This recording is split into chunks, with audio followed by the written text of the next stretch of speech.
ਅੱਜ-ਕੱਲ ਮੇਰੇ ਦਾਦਾ ਜੀ ਦੀ ਸਿਹਤ ਠੀਕ ਨਹੀਂ ਰਹਿੰਦੀ। ਕਿਉਂ? ਕੀ ਉਹਨਾਂ ਨੂੰ ਕੋਈ ਖਾਸ ਤਕਲੀਫ ਹੈ? ਤੈਨੂੰ ਯਾਦ ਹੈ ਨਾ, ਆਪਣੇ ਮੈਡਮ ਨੇ ਦੱਸਿਆ ਸੀ ਕਿ ਚੰਗੀ ਸਿਹਤ ਦਾ ਮਤਲਬ ਹੈ ਜਦੋਂ ਅਸੀਂ ਵਧੀਆ ਤਰੀਕੇ ਨਾਲ ਸਰੀਰਕ ਅਤੇ ਮਾਨਸਿਕ ਤੌਰ ਤੇ ਕੰਮ ਕਰਨ ਦੇ ਯੋਗ ਹੁੰਦੇ ਹਾਂ। ਮੇਰੇ ਦਾਦਾ ਜੀ ਦੀ ਵੱਧ ਉਮਰ ਕਾਰਨ ਉਹ ਸਰੀਰਕ ਤੌਰ ਤੇ ਕਮਜ਼ੋਰ ਹੋ ਗਏ ਹਨ। ਅੱਛਾ, ਹਾਂ ਮੈਨੂੰ ਵੀ ਯਾਦ ਹੈ। ਮੈਡਮ ਨੇ ਇਹ ਵੀ ਦੱਸਿਆ ਸੀ ਕਿ ਸਾਡੀ ਸਿਹਤ ਆਲੇ ਦੁਆਲੇ ਦੇ ਵਾਤਾਵਰਣ ਤੇ ਨਿਰਭਰ ਕਰਦੀ ਹੈ, ਜਿਵੇਂ ਕਿ ਹੜ੍ਹ, ਭੂਚਾਲ ਵੇਲੇ ਸਿਹਤ ਉੱਤੇ ਬਹੁਤ ਵੱਡਾ ਖਤਰਾ ਬਣਿਆ ਰਹਿੰਦਾ ਹੈ। ਤੈਨੂੰ ਪਤਾ ਹੈ, ਜਦੋਂ ਅਸੀਂ ਆਪਣਾ ਆਲਾ ਦੁਆਲਾ ਸਾਫ਼ ਨਹੀਂ ਕਰਦੇ ਤਾਂ ਕਈ ਤਰ੍ਹਾਂ ਦੀਆਂ ਬਿਮਾਰੀਆਂ ਫੈਲ ਜਾਂਦੀਆਂ ਹਨ, ਜਿਵੇਂ ਮਲੇਰੀਆ। ਓਏ ਮਲੇਰੀਆ ਉਹੀ ਜਿਹੜਾ ਮੱਛਰ ਤੋਂ ਹੁੰਦਾ? ਹਾਂ, ਮਲੇਰੀਆ ਮੱਛਰ ਤੋਂ ਹੁੰਦਾ ਹੈ, ਪੇਚਸ ਆਦਿ। ਹਾਂ, ਮੈਂ ਬਹੁਤ ਵਾਰ ਦੇਖਿਆ ਕਿ ਜਦੋਂ ਸਫਾਈ ਕਰਮਚਾਰੀ ਸਾਡੀ ਕਲੋਨੀ ਵਿੱਚ ਸਫਾਈ ਨਹੀਂ ਕਰਦੇ ਨਾ, ਤਾਂ ਕੂੜੇ ਦੇ ਵੱਡੇ ਸਾਰੇ ਢੇਰ ਲੱਗ ਜਾਂਦੇ ਨੇ। ਕਈ ਵਾਰ ਤਾਂ ਗਟਰ ਵੀ ਰੁਕ ਜਾਂਦੇ ਨੇ। ਹਾਂ, ਇਹਦੇ ਨਾਲ ਕਈ ਤਰ੍ਹਾਂ ਦੇ ਜੀਵਾਣੂ ਵੀ ਪੈਦਾ ਹੋ ਜਾਂਦੇ ਹਨ, ਜਿਨ੍ਹਾਂ ਕਾਰਨ ਬਿਮਾਰੀਆਂ ਫੈਲਦੀਆਂ ਹਨ। ਇੱਕ ਹੋਰ ਜ਼ਰੂਰੀ ਗੱਲ, ਚੰਗੀ ਸਿਹਤ ਲਈ ਪੌਸ਼ਟਿਕ ਖਾਣਾ ਵੀ ਜ਼ਰੂਰੀ ਹੈ। ਇਸੇ ਲਈ ਮੇਰੇ ਮੰਮੀ ਅਤੇ ਦਾਦੀ ਜੀ ਮੈਨੂੰ ਹਮੇਸ਼ਾ ਚੰਗਾ ਤੇ ਸਵਾਦ ਭੋਜਨ ਹੀ ਖਾਣ ਨੂੰ ਦਿੰਦੇ ਨੇ। ਹਾਂ, ਮੇਰੀ ਮੰਮੀ ਵੀ ਸਾਫ਼ ਸੁਥਰਾ ਭੋਜਨ ਖਾਣ ਲਈ ਦਿੰਦੇ ਹਨ। ਚਲੋ ਆਪਾਂ ਹੁਣ ਮੈਡਮ ਕੋਲੋਂ ਇਸ ਬਾਰੇ ਹੋਰ ਜਾਣਕਾਰੀ ਲੈਣੇ ਆ। ਚਲੋ ਚੱਲੀਏ। ਬੱਚਿਓ, ਸਿਹਤ ਵਿਅਕਤੀ ਦੀ ਸਰੀਰਕ, ਮਾਨਸਿਕ ਅਤੇ ਸਮਾਜਿਕ ਜੀਵਨ ਦੇ ਚੰਗੀ ਹਾਲਾਤ ਵਿੱਚ ਹੋਣ ਦੀ ਦਸ਼ਾ ਹੈ। ਕਿਸੇ ਦੀ ਸਿਹਤ ਉਸ ਦੇ ਭੌਤਿਕ ਵਾਤਾਵਰਣ ਅਤੇ ਆਰਥਿਕ ਹਾਲਾਤਾਂ ਤੇ ਨਿਰਭਰ ਕਰਦੀ ਹੈ। ਸਿਹਤ ਰੋਗਾਂ ਨਾਲ ਪ੍ਰਭਾਵਿਤ ਹੁੰਦੀ ਹੈ। ਰੋਗ ਜੀਵਾਣੂਆਂ, ਮਾੜੀ ਖੁਰਾਕ ਦੇ ਕਾਰਨ ਅਤੇ ਕਈ ਵਾਰ ਅਨੁਵੰਸ਼ਿਕ ਵੀ ਹੋ ਸਕਦੇ ਹਨ। ਅਸਲ ਵਿੱਚ ਰੋਗ ਦਾ ਮਤਲਬ ਹੈ ਬੇਆਰਾਮੀ। ਜਦੋਂ ਤੁਸੀਂ ਬਿਮਾਰ ਹੁੰਦੇ ਹੋ ਤਾਂ ਸਰੀਰ ਦੀ ਕਿਸੇ ਪ੍ਰਣਾਲੀ ਵਿੱਚ ਸੰਰਚਨਾਤਮਕ ਜਾਂ ਕਿਰਿਆਤਮਕ ਖਰਾਬੀ ਆਉਣ ਲੱਗਦੀ ਹੈ। ਜਿਵੇਂ ਕਿ ਉਦਾਹਰਣ ਲਈਏ ਤਾਂ ਪਾਚਨ ਪ੍ਰਣਾਲੀ ਵਿੱਚ ਮਿਹਦਾ ਅਤੇ ਆਂਤੜੀ ਹੁੰਦੇ ਹਨ, ਜੋ ਸਾਡੇ ਖਾਧੇ ਹੋਏ ਭੋਜਨ ਨੂੰ ਪਚਾਉਣ ਦਾ ਕੰਮ ਕਰਦੇ ਹਨ। ਬਿਮਾਰ ਹੋਣ ਨਾਲ ਪਾਚਨ ਪ੍ਰਣਾਲੀ ਠੀਕ ਤਰ੍ਹਾਂ ਕੰਮ ਨਹੀਂ ਕਰਦੀ। ਇਸ ਤਰ੍ਹਾਂ ਸਿਰ ਦਰਦ, ਖਾਂਸੀ, ਦਸਤ ਜਾਂ ਜ਼ਖਮ ਚੋਂ ਪਸ ਨਿਕਲਣਾ, ਇਹ ਸਭ ਰੋਗਾਂ ਦੇ ਲੱਛਣ ਹਨ। ਇਹਨਾਂ ਲੱਛਣਾਂ ਤੋਂ ਕਿਸੇ ਨਾ ਕਿਸੇ ਰੋਗ ਦੇ ਹੋਣ ਬਾਰੇ ਪਤਾ ਲੱਗਦਾ ਹੈ, ਪਰ ਅਸੀਂ ਇਹ ਪਤਾ ਨਹੀਂ ਲਗਾ ਸਕਦੇ ਕਿ ਉਹ ਰੋਗ ਹੈ ਕਿਹੜਾ। ਜਿਵੇਂ ਕਿ ਸਿਰ ਦਰਦ ਦਾ ਕਾਰਨ ਥਕੇਵਾਂ, ਦਿਮਾਗ ਦੀਆਂ ਝਿੱਲੀਆਂ ਦੀ ਸੋਜ ਜਾਂ ਪ੍ਰੀਖਿਆ ਦਾ ਡਰ ਵੀ ਹੋ ਸਕਦਾ ਹੈ। ਇਸੇ ਤਰ੍ਹਾਂ ਬੱਚਿਓ, ਲੱਛਣਾਂ ਦੇ ਆਧਾਰ ਤੇ ਹੀ ਡਾਕਟਰ ਕਿਸੇ ਖਾਸ ਬਿਮਾਰੀ ਦਾ ਅੰਦਾਜ਼ਾ ਲਗਾਉਂਦੇ ਹਨ। ਰੋਗਾਂ ਦੇ ਹੋਣ ਦੇ ਕਾਰਨ ਕਈ ਕਾਰਕਾਂ ਤੇ ਨਿਰਭਰ ਹੋਣ ਕਰਕੇ ਵੱਖ-ਵੱਖ ਹੋ ਸਕਦੇ ਹਨ। ਇੱਕ ਸਭ ਤੋਂ ਸਪਸ਼ਟ ਕਾਰਕ ਜਿਸ ਤੋਂ ਰੋਗ ਬਾਰੇ ਪਤਾ ਲੱਗ ਸਕਦਾ ਹੈ, ਉਹ ਹੈ ਇਸ ਦੀ ਠਹਿਰ ਅਤੇ ਲਾਗ ਦੀ ਕਿਸਮ। ਬੱਚਿਓ, ਕਾਰਨਾਂ ਦੇ ਆਧਾਰ ਤੇ ਹੀ ਅਸੀਂ ਰੋਗਾਂ ਨੂੰ ਦੋ ਭਾਗਾਂ ਵਿੱਚ ਵੰਡ ਸਕਦੇ ਹਾਂ, ਅਲਪਕਾਲੀਨ ਅਤੇ ਦੀਰਘਕਾਲੀਨ। ਉਹ ਰੋਗ ਜੋ ਬਹੁਤ ਥੋੜੀ ਦੇਰ ਤੱਕ ਰਹਿੰਦੇ ਹਨ ਅਤੇ ਜਿਨ੍ਹਾਂ ਦੇ ਲੱਛਣ ਪ੍ਰਤੱਖ ਹੁੰਦੇ ਹਨ, ਉਹਨਾਂ ਨੂੰ ਅਲਪਕਾਲੀਨ ਰੋਗ ਕਿਹਾ ਜਾ ਸਕਦਾ ਹੈ, ਜਿਵੇਂ ਕਿ ਜ਼ੁਕਾਮ ਜਾਂ ਖਾਂਸੀ ਆਦਿ। ਉਹ ਰੋਗ ਕਦੇ-ਕਦੇ ਖਤਰਨਾਕ ਵੀ ਹੋ ਸਕਦੇ ਹਨ। ਪਰ ਬੱਚਿਓ, ਅਜਿਹੇ ਰੋਗ ਜਿਨ੍ਹਾਂ ਦੇ ਲੱਛਣ ਪ੍ਰਤੱਖ ਨਹੀਂ ਹੁੰਦੇ ਅਤੇ ਜੋ ਲੰਬਾ ਸਮਾਂ ਲਈ ਰਹਿੰਦੇ ਹਨ, ਉਹਨਾਂ ਨੂੰ ਦੀਰਘਕਾਲੀਨ ਰੋਗ ਕਿਹਾ ਜਾਂਦਾ ਹੈ, ਜਿਵੇਂ ਕਿ ਹਾਥੀ ਪੈਰ ਰੋਗ, ਜੋ ਕਿ ਭਾਰਤ ਦੇ ਕੁਝ ਖੇਤਰਾਂ ਵਿੱਚ ਆਮ ਪਾਇਆ ਜਾਂਦਾ ਹੈ। ਬੱਚਿਓ, ਅਲਪਕਾਲੀਨ ਅਤੇ ਦੀਰਘਕਾਲੀਨ ਰੋਗਾਂ ਦੇ ਸਾਡੀ ਸਿਹਤ ਤੇ ਅਲੱਗ-ਅਲੱਗ ਪ੍ਰਭਾਵ ਹਨ। ਅਲਪਕਾਲੀਨ ਰੋਗ ਸਾਡੀ ਸਿਹਤ ਨੂੰ ਅਤੇ ਸਾਡੇ ਸਰੀਰ ਦੇ ਅੰਗਾਂ ਨੂੰ ਘੱਟ ਪ੍ਰਭਾਵਿਤ ਕਰਦਾ ਹੈ, ਜਦੋਂ ਕਿ ਦੀਰਘਕਾਲੀਨ ਰੋਗ ਸਾਡੀ ਸਿਹਤ ਨੂੰ ਜ਼ਿਆਦਾ ਪ੍ਰਭਾਵਿਤ ਕਰਦਾ ਹੈ। ਜਿਵੇਂ ਕਿ ਸਧਾਰਨ ਖਾਂਸੀ 1 ਹਫ਼ਤੇ ਵਿੱਚ ਠੀਕ ਹੋ ਜਾਂਦੀ ਹੈ ਅਤੇ ਇਸ ਦਾ ਸਾਡੇ ਸਰੀਰ ਤੇ ਕੋਈ ਮਾੜਾ ਪ੍ਰਭਾਵ ਵੀ ਨਹੀਂ ਪੈਂਦਾ। ਪਰ ਅਗਰ ਇਹ ਖਾਂਸੀ ਵਿਗੜ ਕੇ ਫੇਫੜਿਆਂ ਦੀ ਟੀਬੀ ਬਣ ਜਾਏ ਤਾਂ ਇਹ ਦੀਰਘਕਾਲੀਨ ਰੋਗ ਬਣ ਜਾਂਦਾ ਹੈ। ਇਸ ਨਾਲ ਅਸਰ ਇਹ ਹੁੰਦਾ ਹੈ ਕਿ ਸਾਡਾ ਭਾਰ ਵੀ ਘਟ ਸਕਦਾ ਹੈ ਅਤੇ ਹਰ ਵੇਲੇ ਥਕਾਵਟ ਮਹਿਸੂਸ ਕਰਦੇ ਹਾਂ। ਆਓ ਆਪਾਂ ਇਹਨਾਂ ਰੋਗਾਂ ਦੇ ਕਾਰਨਾਂ ਬਾਰੇ ਜਾਣੀਏ। ਆਓ ਇੱਕ ਉਦਾਹਰਣ ਨਾਲ ਸਮਝੀਏ। ਬੱਚਿਓ, ਅਗਰ ਕਿਸੇ ਛੋਟੇ ਬੱਚੇ ਨੂੰ ਦਸਤ ਲੱਗੇ ਹਨ ਤਾਂ ਇਹ ਵਿਸ਼ਾਣੂ ਦੇ ਕਾਰਨ ਹੋ ਸਕਦਾ ਹੈ। ਪਰ ਇਹ ਵਿਸ਼ਾਣੂ ਆਇਆ ਕਿੱਥੋਂ? ਹੋ ਸਕਦਾ ਹੈ ਇਹ ਗੰਦੇ ਪਾਣੀ ਨੂੰ ਪੀਣ ਕਰਕੇ ਉਸ ਬੱਚੇ ਦੇ ਸਰੀਰ ਅੰਦਰ ਦਾਖਲ ਹੋ ਗਿਆ। ਪਰ ਉਸ ਬੱਚੇ ਦੇ ਨਾਲ ਹੋ ਸਕਦਾ ਹੈ ਕਿ ਉਸ ਦੀ ਭੈਣ ਜਾਂ ਉਸ ਦੇ ਭਰਾ ਨੇ ਵੀ ਉਹ ਪਾਣੀ ਪੀਤਾ ਹੋਵੇ, ਪਰ ਉਹ ਬਿਮਾਰ ਨਹੀਂ ਹੋਏ। ਹੋ ਸਕਦਾ ਹੈ ਇਹ ਬੱਚਾ ਖੁਰਾਕ ਠੀਕ ਨਹੀਂ ਲੈ ਰਿਹਾ ਅਤੇ ਕੁਪੋਸ਼ਣ ਦਾ ਸ਼ਿਕਾਰ ਹੈ। ਜਾਂ ਫਿਰ ਇਹ ਵੀ ਹੋ ਸਕਦਾ ਹੈ ਕਿ ਬੱਚੇ ਦੇ ਅਨੁਵੰਸ਼ਿਕ ਗੁਣ ਅਜਿਹੇ ਹੋਣ ਕਿ ਜਦੋਂ ਉਹ ਰੋਗਾਣੂ ਦੇ ਸੰਪਰਕ ਵਿੱਚ ਆਉਂਦਾ ਹੈ ਤਾਂ ਉਸ ਨੂੰ ਦਸਤ ਲੱਗ ਜਾਂਦੇ ਹਨ। ਇਸ ਲਈ ਬੱਚਿਓ, ਰੋਗਾਣੂਆਂ ਤੋਂ ਬਚਣ ਲਈ ਸਾਫ਼ ਸੁਥਰਾ ਪਾਣੀ ਪੀਓ ਅਤੇ ਆਪਣਾ ਆਲਾ ਦੁਆਲਾ ਸਾਫ਼ ਸੁਥਰਾ ਰੱਖੋ। ਆਓ ਬੱਚਿਓ, ਛੂਤ ਦੇ ਕਾਰਕਾਂ ਬਾਰੇ ਜਾਣੀਏ। ਜਿਹੜੇ ਸਜੀਵ ਇਹ ਬਿਮਾਰੀਆਂ ਫੈਲਾਉਂਦੇ ਹਨ ਉਹਨਾਂ ਨੂੰ ਅਸੀਂ 4 ਵਰਗਾਂ ਵਿੱਚ ਵੰਡ ਸਕਦੇ ਹਾਂ, ਜਿਵੇਂ ਕਿ ਜੀਵਾਣੂ, ਉੱਲੀਆਂ, ਇੱਕ ਸੈਲੀ ਜੀਵ ਭਾਵ ਪ੍ਰੋਟੋਜ਼ੋਆ ਅਤੇ ਵਿਸ਼ਾਣੂ। ਕੁਝ ਬਿਮਾਰੀਆਂ ਬਹੁ ਸੈਲੀ ਜੀਵਾਂ ਜਿਵੇਂ ਵੱਖ-ਵੱਖ ਪ੍ਰਕਾਰ ਦੇ ਕਿਰਮਾਂ ਦੁਆਰਾ ਵੀ ਹੁੰਦੀਆਂ ਹਨ। ਬੱਚਿਓ, ਇਹ ਅਲੱਗ-ਅਲੱਗ ਵਰਗ ਅਲੱਗ-ਅਲੱਗ ਬਿਮਾਰੀਆਂ ਲਈ ਜ਼ਿੰਮੇਵਾਰ ਹਨ, ਜਿਵੇਂ ਕਿ ਵਿਸ਼ਾਣੂਆਂ ਦੁਆਰਾ ਫੈਲਾਣ ਵਾਲੀਆਂ ਬਿਮਾਰੀਆਂ ਖਾਂਸੀ, ਜ਼ੁਕਾਮ, ਇਨਫਲੂਐਂਜ਼ਾ, ਡੇਂਗੂ ਬੁਖਾਰ ਅਤੇ ਏਡਸ। ਇਵੇਂ ਹੀ ਕੁਝ ਰੋਗ ਜਿਵੇਂ ਟਾਈਫਾਈਡ ਬੁਖਾਰ, ਹੈਜ਼ਾ, ਟੀਬੀ ਅਤੇ ਐਂਥ੍ਰੈਕਸ ਰੋਗ ਜੀਵਾਣੂਆਂ ਦੁਆਰਾ ਫੈਲਾਏ ਜਾਂਦੇ ਹਨ।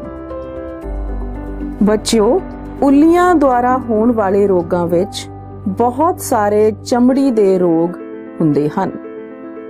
ਇਵੇਂ ਹੀ ਪ੍ਰੋਟੋਜ਼ੋਆ ਸੂਖਮ ਜੀਵ ਦੁਆਰਾ ਹੋਣ ਵਾਲੀਆਂ ਆਮ ਬਿਮਾਰੀਆਂ ਮਲੇਰੀਆ ਰੋਗ ਅਤੇ ਕਾਲਾਜ਼ਾਰ ਰੋਗ ਹਨ।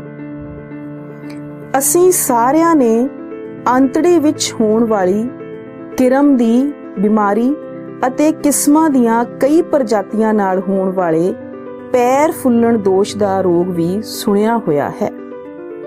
ਇਹ ਵੀ ਇੱਕ ਛੂਤ ਦਾ ਰੋਗ ਹੀ ਹੈ। ਬੱਚਿਓ, ਛੂਤ ਦੇ ਰੋਗ ਨੂੰ ਫੈਲਾਉਣ ਵਾਲੇ ਹਰ ਇੱਕ ਕਾਰਕ ਦੇ ਜੈਵਿਕ ਗੁਣ ਹਨ, ਜਿਵੇਂ ਵਿਸ਼ਾਣੂ ਪਰਪੋਸ਼ੀ ਦੇ ਸਰੀਰਕ ਸੈੱਲਾਂ ਵਿੱਚ ਰਹਿੰਦੇ ਹਨ, ਪਰ ਜੀਵਾਣੂ ਅਜਿਹਾ ਨਹੀਂ ਕਰਦੇ। ਵਿਸ਼ਾਣੂ, ਜੀਵਾਣੂ ਅਤੇ ਉੱਲੀਆਂ ਬਹੁਤ ਤੇਜ਼ੀ ਨਾਲ ਸੰਖਿਆ ਵਿੱਚ ਵਾਧਾ ਕਰਦੇ ਹਨ, ਪਰ ਜੀਵਾਣੂ ਵਿਸ਼ਾਣੂਆਂ ਤੋਂ ਉਲਟ ਇੱਕ ਦੂਸਰੇ ਦੇ ਬਹੁਤ ਨੇੜੇ ਹੁੰਦੇ ਹਨ। ਇਸ ਲਈ ਬੱਚਿਓ, ਇੱਕ ਦਵਾਈ ਜਿਹੜੀ ਕਿਸੇ ਇੱਕ ਵਰਗ ਦੇ ਵਿੱਚ ਇੱਕ ਜੈਵਿਕ ਪ੍ਰਕਿਰਿਆ ਨੂੰ ਰੋਕਦੀ ਹੈ, ਉਹ ਉਸ ਵਰਗ ਦੇ ਹੋਰ ਮੈਂਬਰਾਂ ਤੇ ਵੀ ਪ੍ਰਭਾਵ ਪਾਉਂਦੀ ਹੈ। ਪਰ ਇਹ ਦਵਾਈ ਕਿਸੇ ਹੋਰ ਵਰਗ ਨਾਲ ਸੰਬੰਧਿਤ ਰੋਗਾਣੂਆਂ ਤੇ ਕੋਈ ਪ੍ਰਭਾਵ ਨਹੀਂ ਪਾਏਗੀ। ਆਓ ਆਪਾਂ ਹੁਣ ਪ੍ਰਤੀਜੈਵਿਕ ਦਵਾਈ ਦੇ ਅਸਰ ਦੇ ਕਰਨ ਦੇ ਤਰੀਕੇ ਬਾਰੇ ਜਾਣੀਏ। ਪ੍ਰਤੀਜੈਵਿਕ ਦਵਾਈ ਜੈਵ ਰਸਾਇਣਿਕ ਮਾਰਗ ਉੱਤੇ ਕੰਮ ਕਰਦੀ ਹੈ, ਜਿਵੇਂ ਕਿ ਜੀਵਾਣੂ ਆਪਣੀ ਰੱਖਿਆ ਲਈ ਸੈੱਲ ਭਿੱਤੀ ਬਣਾ ਲੈਂਦੇ ਹਨ ਅਤੇ ਪੈਨਿਸਿਲਿਨ ਨਾਮਕ ਪ੍ਰਤੀਜੈਵਿਕ ਦਵਾਈ ਜੀਵਾਣੂਆਂ ਦੀ ਸੈੱਲ ਭਿੱਤੀ ਬਣਾਉਣ ਦੀ ਪ੍ਰਕਿਰਿਆ ਨੂੰ ਰੋਕ ਦਿੰਦੀ ਹੈ। ਸਿੱਟੇ ਵਜੋਂ ਜੀਵਾਣੂਆਂ ਦੀ ਸੈੱਲ ਭਿੱਤੀ ਨਹੀਂ ਬਣਦੀ ਅਤੇ ਇਹ ਆਸਾਨੀ ਨਾਲ ਮਰ ਜਾਂਦੇ ਹਨ। ਪਰ ਬੱਚਿਓ, ਵਿਸ਼ਾਣੂ ਇਹੋ ਜਿਹੀ ਕੋਈ ਪ੍ਰਕਿਰਿਆ ਨਹੀਂ ਕਰਦੇ ਜਿਸ ਕਾਰਨ ਪ੍ਰਤੀਜੈਵਿਕ ਦਵਾਈ ਵਿਸ਼ਾਣੂਆਂ ਦੀ ਲਾਗ ਵੇਲੇ ਅਸਰ ਨਹੀਂ ਕਰਦੀ। ਬੱਚਿਓ, ਆਓ ਆਪਾਂ ਜਾਣੀਏ ਛੂਤ ਦੇ ਰੋਗ ਕਿਵੇਂ ਫੈਲਦੇ ਹਨ। ਇਹ ਸੰਚਾਰੀ ਰੋਗ ਸੂਖਮ ਜੀਵਾਂ ਦੁਆਰਾ ਫੈਲਾਏ ਜਾਂਦੇ ਹਨ। ਇਹ ਸੂਖਮ ਜੀਵ ਇੱਕ ਰੋਗੀ ਵਿਅਕਤੀ ਤੋਂ ਸਿਹਤਮੰਦ ਵਿਅਕਤੀ ਤੱਕ ਫੈਲਦੇ ਹਨ। ਇਹ ਰੋਗ ਸਿੱਧੇ ਸੰਪਰਕ ਦੁਆਰਾ, ਹਵਾ ਦੁਆਰਾ ਅਤੇ ਪਾਣੀ ਦੁਆਰਾ ਫੈਲਦੇ ਹਨ। ਪਰ ਬੱਚਿਓ, ਇਹ ਭੋਜਨ, ਮੱਛਰਾਂ ਅਤੇ ਕਈ ਜਾਨਵਰਾਂ ਦੁਆਰਾ ਵੀ ਫੈਲਾਏ ਜਾ ਸਕਦੇ ਹਨ। ਜਦੋਂ ਕੋਈ ਰੋਗੀ ਵਿਅਕਤੀ ਖਾਂਸੀ ਕਰਦਾ ਹੈ ਤਾਂ ਉਸ ਦੇ ਮੂੰਹ ਜਾਂ ਨੱਕ ਵਿੱਚੋਂ ਛੋਟੀਆਂ-ਛੋਟੀਆਂ ਬੂੰਦਾਂ ਡਿੱਗਦੀਆਂ ਹਨ। ਜੇਕਰ ਕੋਈ ਤੰਦਰੁਸਤ ਵਿਅਕਤੀ ਇਸ ਦੇ ਕੋਲ ਖੜਾ ਹੈ ਤਾਂ ਇਹ ਬੂੰਦਾਂ ਉਸ ਦੇ ਸਰੀਰ ਵਿੱਚ ਪ੍ਰਵੇਸ਼ ਕਰ ਜਾਂਦੀਆਂ ਹਨ। ਭੀੜ ਭੜੱਕਾ ਅਤੇ ਘਰਾਂ ਦਾ ਹਵਾਦਾਰ ਨਾ ਹੋਣਾ ਵੀ ਇਹਨਾਂ ਰੋਗਾਂ ਦੇ ਫੈਲਣ ਦਾ ਕਾਰਨ ਹੈ। ਉਦਾਹਰਣ ਵਜੋਂ ਖਾਂਸੀ, ਜ਼ੁਕਾਮ, ਨਮੋਨੀਆ ਅਤੇ ਟੀਬੀ ਦਾ ਰੋਗ। ਪਰ ਕਈ ਰੋਗ ਪਾਣੀ ਦੁਆਰਾ ਵੀ ਫੈਲਾਏ ਜਾਂਦੇ ਹਨ। ਜੇਕਰ ਛੂਤ ਵਾਲੇ ਰੋਗੀ ਦਾ ਜਾਂ ਕਿਸੇ ਜਾਨਵਰ ਦਾ ਮਲ ਮੂਤਰ ਪੀਣ ਵਾਲੇ ਪਾਣੀ ਵਿੱਚ ਮਿਲ ਜਾਂਦਾ ਹੈ ਤਾਂ ਅਗਰ ਕੋਈ ਸਿਹਤਮੰਦ ਵਿਅਕਤੀ ਉਹ ਪਾਣੀ ਪੀ ਲੈਂਦਾ ਹੈ ਤਾਂ ਰੋਗਾਣੂਆਂ ਨੂੰ ਕੋਈ ਨਵਾਂ ਪੋਸ਼ੀ ਮਿਲ ਜਾਂਦਾ ਹੈ, ਜਿਸ ਕਰਕੇ ਸਿਹਤਮੰਦ ਵਿਅਕਤੀ ਵੀ ਰੋਗ ਨਾਲ ਪੀੜਿਤ ਹੋ ਸਕਦਾ ਹੈ। ਉਦਾਹਰਣ ਵਜੋਂ ਹੈਜ਼ਾ ਪਾਣੀ ਨਾਲ ਹੋਣ ਵਾਲੀ ਬਿਮਾਰੀ ਹੈ। ਬੱਚਿਓ, ਸਰੀਰਕ ਸੰਪਰਕ ਰੋਗਾਂ ਦੇ ਫੈਲਣ ਦਾ ਇੱਕ ਜ਼ਰੀਆ ਹੈ। ਸਾਈਫਿਲਿਸ ਅਤੇ ਏਡਜ਼ ਲਿੰਗੀ ਸੰਬੰਧਾਂ ਨਾਲ ਫੈਲਣ ਵਾਲੇ ਰੋਗ ਹਨ। ਪਰ ਇਹ ਵੀ ਧਿਆਨਯੋਗ ਗੱਲ ਹੈ ਕਿ ਇਹ ਰੋਗ ਆਮ ਸੰਪਰਕ ਨਾਲ ਨਹੀਂ ਫੈਲਦੇ, ਜਿਵੇਂ ਕਿ ਹੱਥ ਮਿਲਾਉਣਾ ਜਾਂ ਗਲੇ ਮਿਲਣਾ ਆਦਿ। ਬੱਚਿਓ, ਕੀ ਤੁਹਾਨੂੰ ਪਤਾ ਹੈ ਕਿ ਏਡਜ਼ ਦੇ ਫੈਲਣ ਦਾ ਕਾਰਨ ਕੇਵਲ ਲਿੰਗੀ ਸੰਬੰਧ ਨਹੀਂ ਹਨ। ਏਡਜ਼ ਰੋਗੀ ਮਾਤਾ ਦੁਆਰਾ ਗਰਭ ਅਵਸਥਾ ਦੌਰਾਨ ਜਾਂ ਦੁੱਧ ਚੁਗਾਉਣ ਤੇ ਬੱਚੇ ਨੂੰ ਹੋ ਸਕਦੀ ਹੈ। ਇਸ ਦੇ ਨਾਲ ਹੀ ਅਗਰ ਕਿਸੇ ਏਡਜ਼ ਦੇ ਰੋਗੀ ਦਾ ਖੂਨ ਕਿਸੇ ਸਿਹਤਮੰਦ ਵਿਅਕਤੀ ਨੂੰ ਚੜਾਇਆ ਜਾਂਦਾ ਹੈ ਤਾਂ ਉਹ ਸਿਹਤਮੰਦ ਵਿਅਕਤੀ ਵੀ ਏਡਜ਼ ਪੀੜਿਤ ਹੋ ਜਾਂਦਾ ਹੈ। ਇਹ ਛੂਤ ਦੇ ਰੋਗ ਜਾਨਵਰਾਂ ਦੁਆਰਾ ਵੀ ਫੈਲਾਏ ਜਾ ਸਕਦੇ ਹਨ। ਕੁਝ ਜਾਨਵਰ ਲਾਗ ਵਾਲੇ ਰੋਗਾਣੂ ਇੱਕ ਬਿਮਾਰ ਵਿਅਕਤੀ ਤੋਂ ਦੂਜੇ ਸਿਹਤਮੰਦ ਵਿਅਕਤੀ ਤੱਕ ਪਹੁੰਚਾਉਂਦੇ ਹਨ। ਇਹ ਜਾਨਵਰ ਮਾਧਿਅਮ ਦਾ ਕੰਮ ਕਰਦੇ ਹਨ ਅਤੇ ਇਹਨਾਂ ਨੂੰ ਰੋਗ ਵਾਹਕ ਕਿਹਾ ਜਾਂਦਾ ਹੈ। ਇਸ ਦੀ ਆਮ ਉਦਾਹਰਣ ਮੱਛਰ ਅਤੇ ਕੁੱਤੇ ਹਨ। ਮਾਦਾ ਮੱਛਰਾਂ ਨੂੰ ਲਹੂ ਦੇ ਰੂਪ ਵਿੱਚ ਬਹੁਤ ਪੋਸ਼ਕ ਭੋਜਨ ਚਾਹੀਦਾ ਹੁੰਦਾ ਹੈ ਤਾਂ ਕਿ ਉਹ ਅੰਡੇ ਦੇ ਸਕਣ। ਇਸ ਲਈ ਮਾਦਾ ਮੱਛਰ ਗਰਮ ਲਹੂ ਵਾਲੇ ਪ੍ਰਾਣੀਆਂ ਜਿਵੇਂ ਮਨੁੱਖ ਉੱਤੇ ਨਿਰਭਰ ਕਰਦਾ ਹੈ। ਬੱਚਿਓ, ਹੁਣ ਤੁਸੀਂ ਜਾਣਨਾ ਚਾਹੋਗੇ ਕਿ ਸੂਖਮ ਜੀਵ ਸਾਡੇ ਸਰੀਰ ਵਿੱਚ ਪ੍ਰਵੇਸ਼ ਕਰਕੇ ਕਿੱਥੇ ਜਾਂਦੇ ਹਨ। ਸੂਖਮ ਜੀਵਾਂ ਦੀਆਂ ਭਿੰਨ-ਭਿੰਨ ਪ੍ਰਜਾਤੀਆਂ ਸਰੀਰ ਦੇ ਵੱਖ-ਵੱਖ ਭਾਗਾਂ ਵਿੱਚ ਵਿਕਸਿਤ ਹੁੰਦੀਆਂ ਹਨ। ਇਹ ਸੂਖਮ ਜੀਵਾਂ ਦਾ ਸਰੀਰ ਦੇ ਵੱਖ-ਵੱਖ ਭਾਗਾਂ ਵਿੱਚ ਪ੍ਰਵੇਸ਼ ਕਰਨ ਦੀ ਥਾਂ ਤੇ ਆਧਾਰ ਹੁੰਦਾ ਹੈ। ਜੇਕਰ ਇਹ ਹਵਾ ਵਿੱਚ ਨੱਕ ਰਾਹੀਂ ਪ੍ਰਵੇਸ਼ ਕਰਦੇ ਹਨ ਤਾਂ ਇਹ ਫੇਫੜਿਆਂ ਵਿੱਚ ਜਾਣਗੇ ਅਤੇ ਇਹ ਜੀਵਾਣੂ ਟੀਬੀ ਰੋਗ ਦਾ ਕਾਰਨ ਬਣਦੇ ਹਨ। ਜੇਕਰ ਇਹ ਮੂੰਹ ਦੁਆਰਾ ਪ੍ਰਵੇਸ਼ ਕਰਨ ਤਾਂ ਇਹ ਭੋਜਨ ਨਲੀ ਵਿੱਚ ਰਹਿਣਗੇ ਅਤੇ ਟਾਈਫਾਈਡ ਕਰਨ ਵਾਲੇ ਜੀਵਾਣੂ ਬਣਨਗੇ। ਜੇਕਰ ਇਹ ਜਿਗਰ ਵਿੱਚ ਜਾਣ ਵਾਲੇ ਵਿਸ਼ਾਣੂ ਹਨ ਤਾਂ ਪੀਲੀਏ ਦਾ ਰੋਗ ਕਰਨਗੇ। ਮਲੇਰੀਏ ਦਾ ਪਰਜੀਵੀ ਮੱਛਰ ਦੇ ਕੱਟਣ ਨਾਲ ਸਰੀਰ ਵਿੱਚ ਦਾਖਲ ਹੁੰਦਾ ਹੈ। ਪਹਿਲਾਂ ਇਹ ਜਿਗਰ ਵਿੱਚ, ਫਿਰ ਲਾਲ ਰਕਤਾਣੂਆਂ ਵਿੱਚ ਜਾਵੇਗਾ। ਇਸ ਲਈ ਬਿਮਾਰੀ ਦੇ ਲੱਛਣ ਜਿਸ ਅੰਗ ਜਾਂ ਟਿਸ਼ੂ ਨੂੰ ਰੋਗਾਣੂ ਨੇ ਆਪਣਾ ਨਿਸ਼ਾਨਾ ਬਣਾਇਆ ਹੈ ਉਸ ਉੱਪਰ ਨਿਰਭਰ ਕਰਨਗੇ। ਜੇਕਰ ਫੇਫੜਿਆਂ ਤੇ ਹਮਲਾ ਹੁੰਦਾ ਹੈ ਤਾਂ ਲੱਛਣ ਖਾਂਸੀ, ਜ਼ੁਕਾਮ ਜਾਂ ਸਾਹ ਫੁੱਲਣਾ ਹੋਵੇਗਾ। ਬੱਚਿਓ, ਰੋਗਾਂ ਦਾ ਇਲਾਜ ਕਰਨ ਦੇ ਦੋ ਤਰੀਕੇ ਹਨ। ਪਹਿਲਾ ਇਹ ਕਿ ਬਿਮਾਰੀ ਦੇ ਅਸਰ ਨੂੰ ਘਟਾਉਣਾ ਅਤੇ ਦੂਸਰਾ ਬਿਮਾਰੀ ਦੇ ਕਾਰਨ ਨੂੰ ਖਤਮ ਕਰਨਾ। ਪਹਿਲੇ ਤਰੀਕੇ ਵਿੱਚ ਅਸੀਂ ਉਹ ਦਵਾਈ ਲੈਂਦੇ ਹਾਂ ਜੋ ਬੁਖਾਰ ਨੂੰ ਘੱਟ ਕਰਦੀ ਹੈ ਜਾਂ ਸਿਰ ਦਰਦ ਹਟਾਉਂਦੀ ਹੈ ਜਾਂ ਦਸਤ ਘਟਾ ਦਿੰਦੀ ਹੈ, ਪਰ ਇਸ ਨਾਲ ਬਿਮਾਰੀ ਦਾ ਕਾਰਨ ਬਣਨ ਵਾਲੇ ਸੂਖਮ ਜੀਵ ਖਤਮ ਨਹੀਂ ਹੋਣਗੇ। ਇਸ ਲਈ ਸੂਖਮ ਜੀਵ ਜਿਵੇਂ ਕਿ ਵਿਸ਼ਾਣੂ, ਜੀਵਾਣੂ, ਉੱਲੀਆਂ ਜਾਂ ਪ੍ਰੋਟੋਜ਼ੋਆ ਨੂੰ ਮਾਰਨਾ ਵੀ ਜ਼ਰੂਰੀ ਹੈ। ਜੀਵਾਣੂ ਨੂੰ ਮਾਰਨ ਲਈ ਜਿਹੜੀ ਦਵਾਈ ਲਵਾਂਗੇ, ਜਿਹੜੀ ਜੈਵ ਰਸਾਇਣਿਕ ਮਾਰਗ ਤੇ ਕੰਮ ਕਰੇਗੀ ਅਤੇ ਇਹ ਦਵਾਈ ਸਰੀਰ ਦੇ ਦੂਸਰੇ ਸੈੱਲਾਂ ਨੂੰ ਪ੍ਰਭਾਵਿਤ ਨਹੀਂ ਕਰੇਗੀ।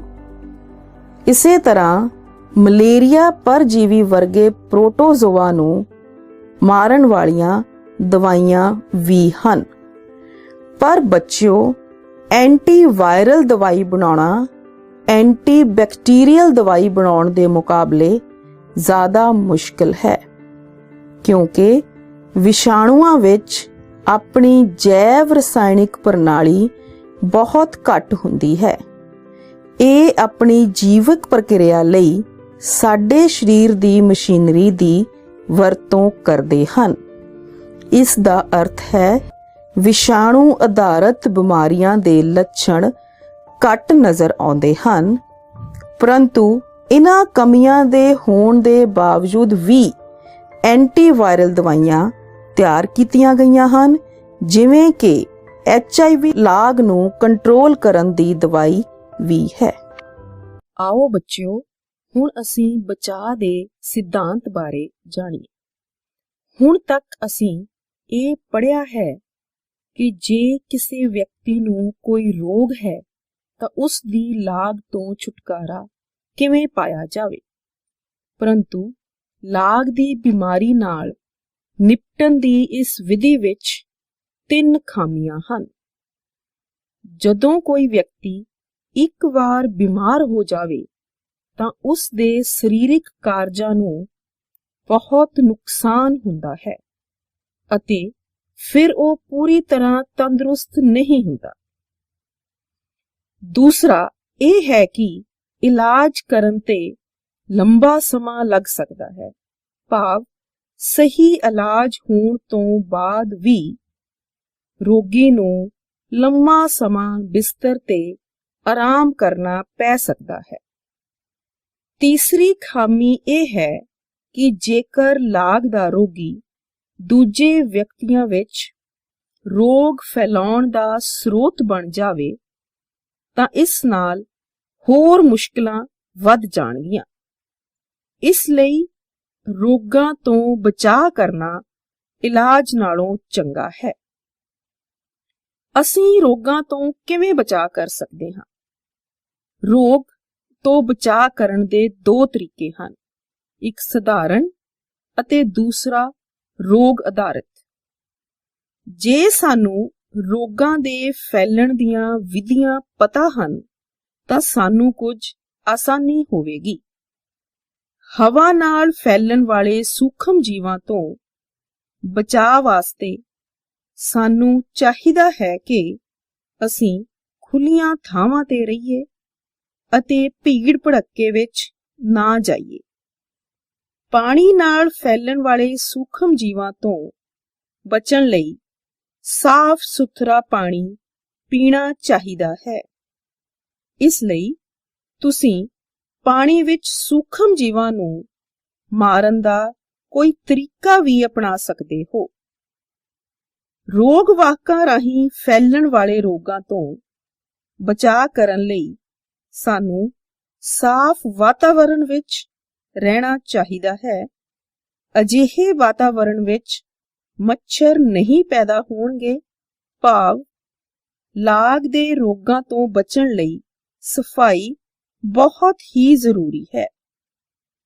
ਬੱਚਿਓ, ਲਾਗ ਜਾਂ ਛੂਤ ਦੇ ਰੋਗਾਂ ਤੋਂ ਬਚਣ ਲਈ ਕੁਝ ਹੋਰ ਵੀ ਆਸਾਨ ਨਿਯਮ ਹਨ, ਪਰ ਇਹਨਾਂ ਨਿਯਮਾਂ ਤੋਂ ਸਮਝਣ ਤੋਂ ਪਹਿਲਾਂ ਅਸੀਂ ਇੱਕ ਪ੍ਰਸ਼ਨ ਬਾਰੇ ਗੌਰ ਕਰੀਏ। ਜੇਕਰ ਜਮਾਤ ਵਿੱਚ ਕਿਸੇ ਨੂੰ ਖਾਂਸੀ ਜ਼ੁਕਾਮ ਹੈ ਤਾਂ ਸੰਭਵ ਹੈ ਕਿ ਜਮਾਤ ਵਿੱਚ ਬੈਠੇ ਹੋਰ ਬੱਚਿਆਂ ਨੂੰ ਵੀ ਉਸ ਲਾਗ ਦਾ ਸਾਹਮਣਾ ਕਰਨਾ ਪੈ ਰਿਹਾ ਹੈ, ਪਰੰਤੂ ਉਹਨਾਂ ਵਿੱਚੋਂ ਸਾਰਿਆਂ ਨੂੰ ਇਹ ਰੋਗ ਨਹੀਂ ਹੁੰਦਾ। ਇਸ ਦਾ ਕਾਰਨ ਕੀ ਹੈ?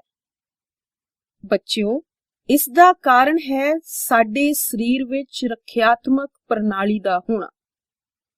ਇਹ ਰੱਖਿਆਤਮਕ ਪ੍ਰਣਾਲੀ ਰੋਗਾਣੂਆਂ ਨਾਲ ਲੜਨ ਦੀ ਸ਼ਕਤੀ ਰੱਖਦੀ ਹੈ। ਸਾਡੇ ਸਰੀਰ ਵਿੱਚ ਕੁਝ ਵਿਸ਼ੇਸ਼ ਸੈੱਲ ਹੁੰਦੇ ਹਨ ਜੋ ਰੋਗਾਣੂਆਂ ਨੂੰ ਮਾਰ ਦਿੰਦੇ ਹਨ। ਜਦੋਂ ਵੀ ਸਾਡੇ ਸਰੀਰ ਵਿੱਚ ਰੋਗਾਣੂ ਦਾਖਲ ਹੁੰਦੇ ਹਨ, ਇਹ ਸੈੱਲ ਕਿਰਿਆਸ਼ੀਲ ਹੋ ਜਾਂਦੇ ਹਨ ਅਤੇ ਰੋਗਾਣੂਆਂ ਨੂੰ ਮਾਰ ਮੁਕਾਉਂਦੇ ਹਨ ਅਤੇ ਫਿਰ ਸਾਨੂੰ ਉਹ ਰੋਗ ਨਹੀਂ ਹੁੰਦਾ। ਰੱਖਿਆਤਮਕ ਪ੍ਰਣਾਲੀ ਸਾਡੇ ਸਰੀਰ ਵਿੱਚ ਮੌਜੂਦ ਹੋਰ ਪ੍ਰਣਾਲੀਆਂ ਦੀ ਤਰ੍ਹਾਂ ਸਫਲ ਨਹੀਂ ਹੋਵੇਗੀ ਜੇਕਰ ਸਾਨੂੰ ਸਹੀ ਮਾਤਰਾ ਵਿੱਚ ਭੋਜਨ ਤੇ ਪੋਸ਼ਣ ਪ੍ਰਾਪਤ ਨਾ ਹੋਵੇ। ਇਸ ਲਈ ਲਾਗ ਦੇ ਰੋਗਾਂ ਤੋਂ ਬਚਣ ਲਈ ਦੂਸਰੀ ਮੂਲ ਜ਼ਰੂਰਤ ਹੈ ਸਾਰਿਆਂ ਲਈ ਉਚਿਤ ਮਾਤਰਾ ਵਿੱਚ ਪੋਸ਼ਕ ਭੋਜਨ ਦੀ ਉਪਲਬਧਤਾ। ਬੱਚਿਓ, ਜਦੋਂ ਕੋਈ ਰੋਗਾਣੂ ਰੱਖਿਆਤਮਕ ਪ੍ਰਣਾਲੀ ਤੇ ਪਹਿਲੀ ਵਾਰ ਹਮਲਾ ਕਰਦੇ ਹਨ ਤਾਂ ਸਾਡੀ ਪ੍ਰਣਾਲੀ ਰੋਗਾਣੂਆਂ ਵਿਰੁੱਧ ਪ੍ਰਤੀਕਿਰਿਆ ਰੱਖਦੀ ਹੈ ਅਤੇ ਫਿਰ ਰੋਗਾਣੂਆਂ ਦੇ ਵਿਸ਼ੇਸ਼ ਰੂਪ ਵਿੱਚ ਪਛਾਣ ਰੱਖਦੀ ਹੈ। ਅਗਲੀ ਵਾਰ ਉਹ ਰੋਗਾਣੂ ਜਾਂ ਉਹਦੇ ਨਾਲ ਮਿਲਦੇ ਜੁਲਦੇ ਰੋਗਾਣੂ ਦੁਬਾਰਾ ਹਮਲਾ ਕਰਦੇ ਹਨ ਤਾਂ ਰੱਖਿਆਤਮਕ ਪ੍ਰਣਾਲੀ ਪੂਰੀ ਸ਼ਕਤੀ ਨਾਲ ਉਸ ਨੂੰ ਨਸ਼ਟ ਕਰ ਦਿੰਦੀ ਹੈ। ਇਸ ਨਾਲ ਪਹਿਲੇ ਹਮਲੇ ਦੇ ਮੁਕਾਬਲੇ ਦੂਜਾ ਹਮਲਾ ਬਹੁਤ ਛੇਤੀ ਖਤਮ ਹੋ ਜਾਂਦਾ ਹੈ। ਇਹ ਟੀਕਾਕਰਨ ਰੋਗ ਸੁਰੱਖਿਆ ਦੇ ਨਿਯਮ ਤੇ ਆਧਾਰਿਤ ਹੈ। ਟੀਕਾਕਰਨ ਦਾ ਸਧਾਰਨ ਨਿਯਮ ਇਹ ਹੈ ਕਿ ਸਰੀਰ ਵਿੱਚ ਵਿਸ਼ੇਸ਼ ਲਾਗ ਦਾ ਹਮਲਾ ਕਰਵਾ ਕੇ ਰੱਖਿਆਤਮਕ ਪ੍ਰਣਾਲੀ ਨੂੰ ਮੂਰਖ ਬਣਾ ਸਕਦੇ ਹਾਂ ਤਾਂ ਕਿ ਉਹ ਲਾਗ ਦੇ ਰੋਗਾਣੂਆਂ ਦੀ ਪਛਾਣ ਕਰ ਲਵੇ। ਇਹ ਉਹਨਾਂ ਰੋਗਾਣੂਆਂ ਦੀ ਨਕਲ ਕਰਦਾ ਹੈ ਜੋ ਟੀਕੇ ਦੁਆਰਾ ਸਾਡੇ ਸਰੀਰ ਵਿੱਚ ਪਹੁੰਚੇ ਹਨ ਅਤੇ ਜਿਨ੍ਹਾਂ ਵਿਰੁੱਧ ਅਸੀਂ ਰੋਗ ਸੁਰੱਖਿਆ ਪੈਦਾ ਕਰਨਾ ਚਾਹੁੰਦੇ ਹਾਂ। ਇਹ ਅਸਲ ਵਿੱਚ ਰੋਗ ਨਹੀਂ ਫੈਲਾਉਂਦੇ, ਬਲਕਿ ਇਹ ਲਾਗ ਵਾਲੇ ਰੋਗਾਣੂਆਂ ਦਾ ਦੁਬਾਰਾ ਹਮਲਾ ਹੋਣ ਤੋਂ ਬਚਾਉਂਦੇ ਹਨ ਜੋ ਬਿਮਾਰੀ ਕਰ ਸਕਦੇ ਹਨ। ਅਜਿਹੇ ਬਹੁਤ ਸਾਰੇ ਟੀਕੇ ਅੱਜ-ਕੱਲ੍ਹ ਉਪਲਬਧ ਹਨ ਜਿਨ੍ਹਾਂ ਰਾਹੀਂ ਲਾਗ ਜਾਂ ਛੂਤ ਦੇ ਰੋਗਾਂ ਤੋਂ ਬਚਾਅ ਕੀਤਾ ਜਾ ਸਕਦਾ ਹੈ, ਜਿਵੇਂ ਕਿ ਟੈਟਨਸ, ਡਿਪਥੀਰੀਆ, ਕਾਲੀ ਖਾਂਸੀ, ਚੇਚਕ ਅਤੇ ਪੋਲੀਓ ਆਦਿ ਦੇ ਟੀਕੇ।